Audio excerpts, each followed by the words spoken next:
Okay, you guys, so I went and saw Beetlejuice today. And my mom did not like the film at all. I took her to see it. She wanted to see it. And, I liked it. It's not as good as the original, and it's not as good as a lot of people said it was. I was, I would say, slightly disappointed with a couple of things, but it's not as bad. Um,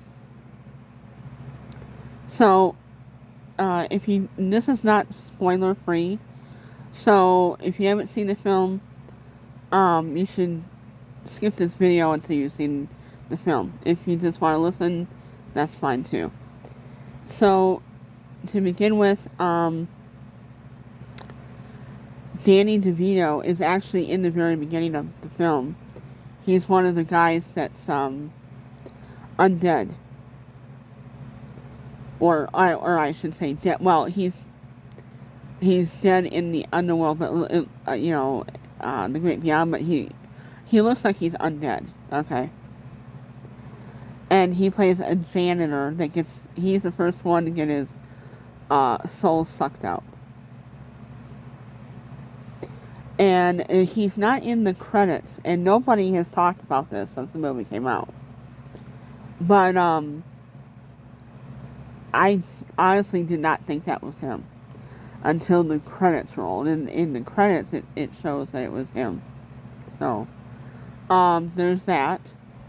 Um, for me, William Dafoe did not do a whole lot for this movie. I'm not a huge fan of his, so he didn't do a whole lot. At least not for me, anyway.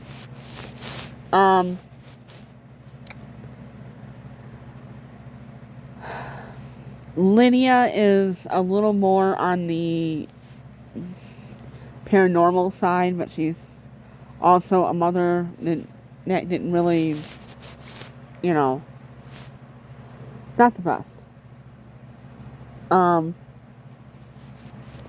liked her better when she was a teenager. Jenna Ortega, who plays her daughter, is actually quite interesting in this. She's the most,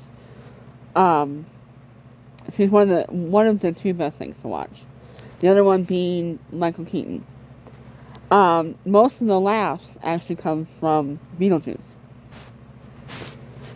He gets a little bit more screen time in this than what he did in the original, but not a whole lot. Then there's Delia Dietz. She's crazier in this one than she was in the original. She is completely off her hinges, if you want my opinion. Not completely nuts, but they end up going, and they have to go into the underworld. Lydia and Beetlejuice do, in order to get her daughter back. Her daughter traded her life for a guy who was dead, and he tricks her, basically. The movie is very, very slow paced, so you don't actually get into the underworld story a whole lot until close to halfway through the film. The other film, the pace was a lot faster. Also, there's a lot of gore, and not a ton of gore, but there's more gore in this film than what there was in the original. Okay, so it is a little bit gorier. But Michael Keaton is the highlight of this film, along with Jenna Ortega. In the film, not only do we find out that Jenna Ortega has lost her father years ago, but now her grandfather has died, and by the end of the film, she's also lost her grandmother. Delia dies at the end, or towards the end. So basically, Lydia and her daughter are the only two left. And she doesn't wind up marrying Beetlejuice. But for a long time, people were, the way that they put it was like Beetlejuice was going to marry her daughter. And that is definitely not what happens in the film.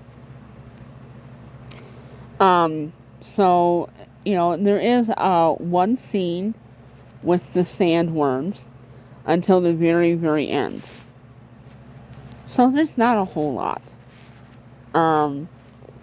I expected there to be slightly a little bit more from Beetlejuice, but there really wasn't.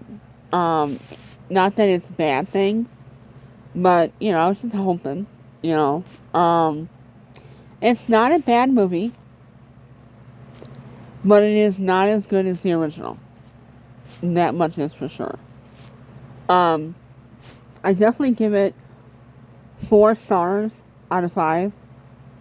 It is worth seeing. I do believe it is. But if they're going to make a third one, they need to definitely add a little bit more and do a little bit more with the pace. But all in all, I mean, it's not a bad film.